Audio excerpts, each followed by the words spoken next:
Welcome sa Durs 2.0. Fresh at nagbabagang happenings ba ang hanap mo? Mga padabarkads man yan o mga trending topics? Pues, sagutan natin yan. Kaya naman isubscribe nyo na ang ating channel para sa mga nagbabagang balita everyday. Welcome back again sa ating YouTube channel mga kadabarkads. And for today's video, ang pag-uusapan natin ay tungkol sa mga importanteng ganap sa loob at sa labas ng Itbulaga. So kagabi naging successful ang concert ng mga clones natin.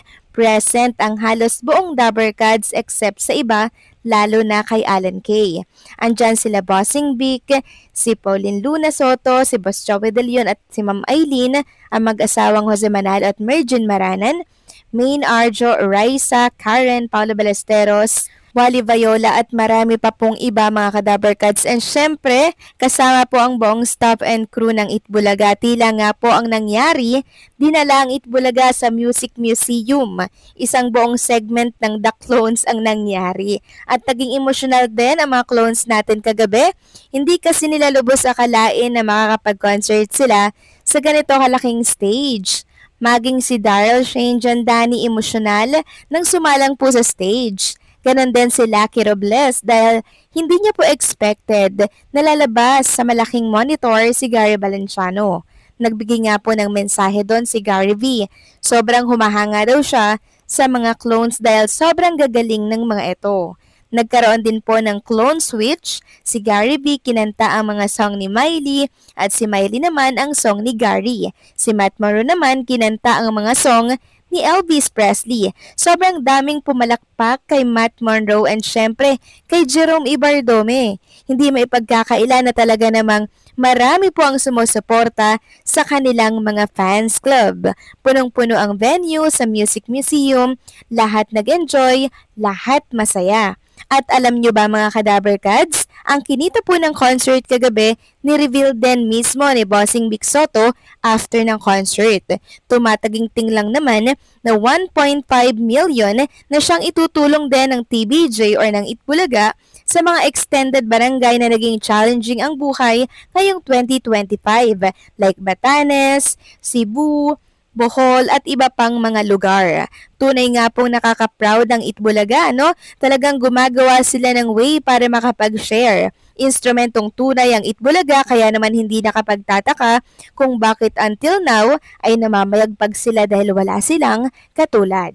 Kahit paulit-ulit nga po silang pagtangka ang sirain ng kalaban, matatag na po ang pundasyon nila at ang sekreto, nagkakaisa kasi sila. Mas pinamukha at pinakita lang ng Itbulaga na nakakatawa at nakakaawa si Anja Eliana dito. Kasi sa kabila ng mga paninira po nila, hindi sila nagpapa-apekto bagkos tinatawanan na lang nila at ginagantihan na lang. Ito ang totoong Dabarkads, kaya marami po ang nagmamahal sa kanila. Since marami nga po ang nag-enjoy kagabi, mga Kadabarkads, sa concert ng clones, marami pong sumisigaw sa venue na sana magkaroon daw ulit ng part 2 ang naging concert ng mga clones natin. So halatang nabitin ang mga Dabarkads natin kagabi dahil humihirit pa nga sila. Samantalang pakatapos nga po ng concert, nagbigay po ng isang napakahabang statement si IC Guerra. Sabi niya dito, it's full circle moment for me.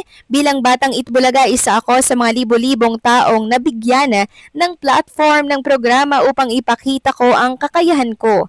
That was 38 years ago. Tonight, I got to be part of the journey of 7 people who have dream of being singers. May mga estudyante, OFW, mga teachers, engineer at welder, 7 people from different walks of life bound together by music.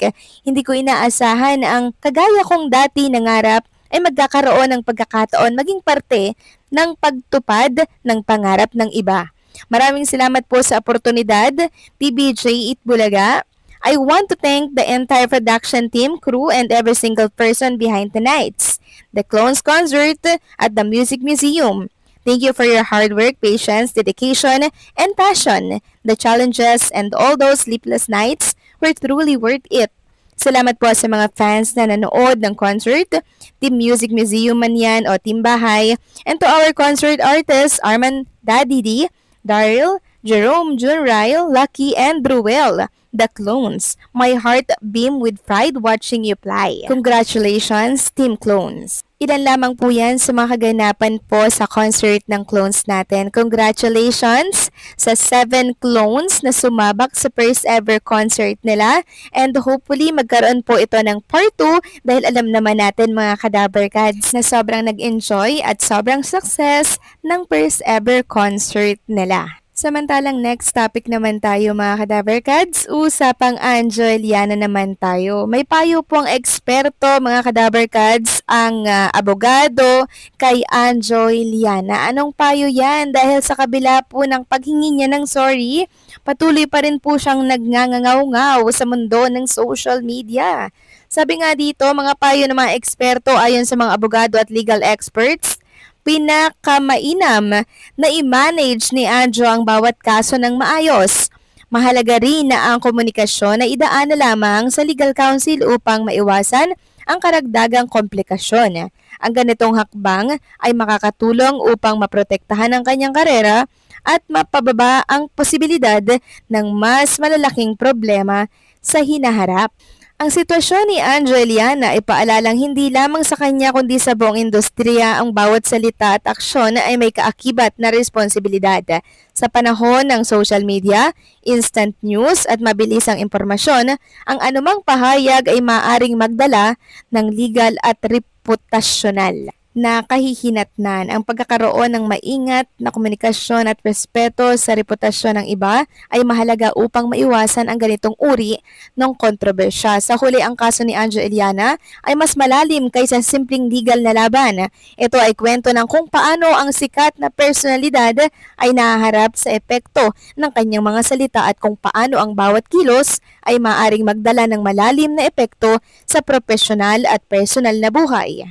Habang hinihintay ang publiko sa mga susunod na hakbang, malinaw na ang pagkakaroon ng maayos na legal na gabay at disiplina sa komunikasyon ay kritikal para sa kinabukasan ng aktor. So yan po mga Kadaver Gods, yung payo ng eksperto at legal experts dito kay Anjo Eliana mga Kadaver Gods. Pag sinabi kasing legal, abogado yan, mataas yan, alam po niyan ang kakaharapin mo sa oras na lumagpas ka sa boundary mo bilang isang tao. Kaya pala nitong nakaraan mga Kadaver Gods na nag-live si Anjo Eliana, halatang halata po yung mugto ng kanyang mata. Alam niyo yung parang isda mga Kadaver Gods, ganun po siya. Marami nga po nagsasabi na marahil dumating na yung letter para si Anjo Eliana ay humarap sa korte. So yan po yung ilan sa mga komento nila, kaya do ganun yung mata. And also sinabi din po sa live ni Anjo Eliana na kakaharapin niya sa mga susunod na araw, linggo at buwan. So ibig sabihin, alam niya na po ang mangyayari sa kanya na magkakaroon ng pagharap